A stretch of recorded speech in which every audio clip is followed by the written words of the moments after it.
করে খেয়াল করতাম কই দিয়ে বলে গুরু অর্ধে মারে বাড়িতে ফেলাই রে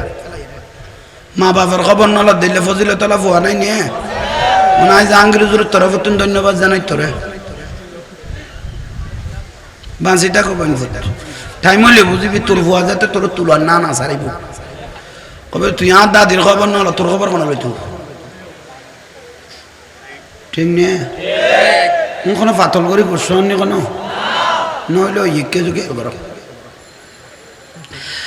যারা মারা কদমা হযরত ওয়াইসুল করনি বলতে মা খবর পেয়েছি মক্কায় মুআজ্জামাত দয়াল নবী তশরিফ এনেছে রাসূল পাক থেকে বয়সে কিন্তু ওয়াইসুল করনি বড় ছিল বয়সে কি ছিল বড় ছিল মুহাম্মদ সাল্লাল্লাহু আলাইহি ওয়াসাল্লাম এসেছে তো বাবা আমি তো অসুস্থ তুমি যদি মক্কায় চলে যাও ইয়ামান থেকে হঠাৎ করে বাবা আমি যদি মারা যাই আমাকে এই ভার পর্বতে কে দাফন কাফন করবে তুমি ছেলে থাকলে একটু মনটা শক্ত থাকবে সুবহানাল্লাহ যাইও না এটা বলিও না কিন্তু পন্থা দেখাইলেন হযরত ওয়াইসুল করনি মায়ের কথা শুনে মাকে আর কিছু বলে নাই বাইরে একটা পাথর ছিল পাথরের মধ্যে বসে রইলেন হ্যাঁ না আর কিছু বলে নাই মা বলে যে আমি অসুস্থ বাবা তুমি যদি মক্কায় চলে যাও মদিনায় চলে যাও হঠাৎ করে যদি আমি মারা যাই আমাকে ভার পর্বতে দাফন কাফন কে করবে এ কথা যখন শুনলেন ওয়াইসুল করনি আর হ্যাঁ না বলে নাই মায়ের কথা শুনে বসেই রইলেন সারা দিন চলে গেল মা তো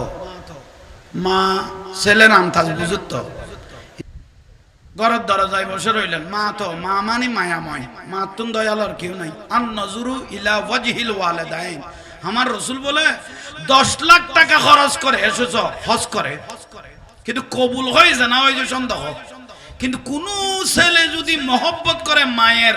একবার চেহারা দেখেছে আর নজরু ইলা ওয়াজহিল ওয়ালিদাইন একটা কবুল হয়েছে হজের সওয়াব তাকে দিয়ে দিয়েছে ঠিক না উন্দয় চলার কই দে বালা করে খেয়াল করতাম কই দে বলে গুরু অর্ধে মারে বাড়িতে ফেলাই রে মা বাবার খবর নলা দিলে ফজিলে তোলা ফুয়া নাই নিয়ে মনে হয় জাহাঙ্গীর হুজুরের তরফ তুমি ধন্যবাদ জানাই তোরে বাঁশিটা কো বাঁশিটার টাইম হলে বুঝিবি তোর ফুয়া যাতে তোর তুলার না না সারিব কবে তুই আর দাদির খবর নলা তোর খবর কোনো লইতো ঠিক নিয়ে কোনো ফাতল করি বসন নি কোনো নইলে ইকে যুগে করো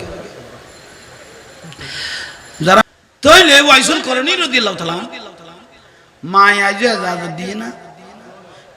কিন্তু একখান কথা সারে দিয়ে দিমু করতে তো মা তো কইতে না পারে ইতারা ফাতল করি বসই তাহলে তোমার আর তো বেজাল আছে খবরদার ইকে খেয়াল করো খাই অ্যান্টিবায়োটিক ভাই অন্য ডাক্তারের 7 দিনে দিন 7 দিন শেষ করে তেল নিছে আয়া তো এত দেরি করিবে টাইম নেই খায়াত বড় কম উনি মানে ওষুধ দিদি এলা আমল ওয়াবি হলো তো বহুত বেশি আর রাসূলের মুনাফিক সাহাবী হলার এক এক দাড়ির নিচে নাভির নিচে লাইমে আব্দুল্লাহ ইবনে উবাই ইবনে সুলুল এত লম্বা দাড়িয়ে গুণ নাভির নিচে টিলোগ ফরকে দাঁড়া দেয়াঙ্গার ভারত না বড় হওয়ালত এন গসা কইছে এ দুয়া নামাজ পড়ি আর রাসূল দিতে জানা পড়িস এইছো এ দুয়া নামাজ পড়ি এ দুল্লাম্বা দাঁড়ি মরিগের কথা নবী সাহাবী হলার কথা দিতে জানাজা নবরিস ইন্না লিল্লাহ নবরিস আলহামদুলিল্লাহ কইবি বহুত বড় বলাগেই কই খুজাইফা ইয়ামানি রাদিয়াল্লাহু তাআলা আনহু কই দে ও খুজাইফা আই নবী দুনিয়াত তুন রাজাত যাইম গই তুই গো মুনাফিক হলে লিস্টি করি বেলাই নাম হর অথচ রাসূলের যদি নামাজ পড়িয়ে দে ব্যক্তি কিন্তু বাহার যায় নবী সমালোচনা করতে দেয় গোস্তাখে রাসূল বেয়াদব দেই আর নবী লিস্টি করি যাইতে বাধ্য হইয়ে খুজাইফা ইয়ামানি রাদিয়াল্লাহু তাআলা লিস্টি কর মুনাফিক হলে তো মুনাফিক হলে রুকো খুজাইফা রাদিয়াল্লাহু কি করগিল হে খানা কি করগিল মদিনা শরীফত খানা মানুষ মরে গেলে হযরত ওমর রাদিয়াল্লাহু দাঁড়িয়ে যেতেন এই খুজাইফা আসো আসি বাবা জানাই আসি কত লিস্টি গান বার ঘর ফাইলে দিতে গলই নিসা তাহলে মুনাফিকের জানাজা পড়ন হারাম এ না রাসূলের শিক্ষা বড় করে গান সুবহানাল্লাহ তোরা মনে কর দাঁড়ি বললাম ওয়াজিল পরিবেলা কি পরিবেলা খনজার গই করে দে আল্লাহ বলতেছেন ইয়া রাসূলুল্লাহ আব্দুল্লাহ ইবনে উবাই জানাজা যদি আপনি রাসূল 70 বার পড়ান ওকে জান্নাত দেওয়ার মতো কোনো সুযোগ নাই ও গোস্তাখে রাসূল বিয়াদব আপনি 70 বার জানাজা পড়াইলো মানুষের সম্মানার্থে তবু আমি আল্লাহকে জান্নাত দিব না সুবহানাল্লাহ যারা নবী পড়ালে ব্যস্ত দিত নবী কইতে রে বিয়াদব দে রাসূলুল্লাহ বিয়াদবি করে কি দেই বুঝাইতে পারবি না বাজান বুঝে না আইলোই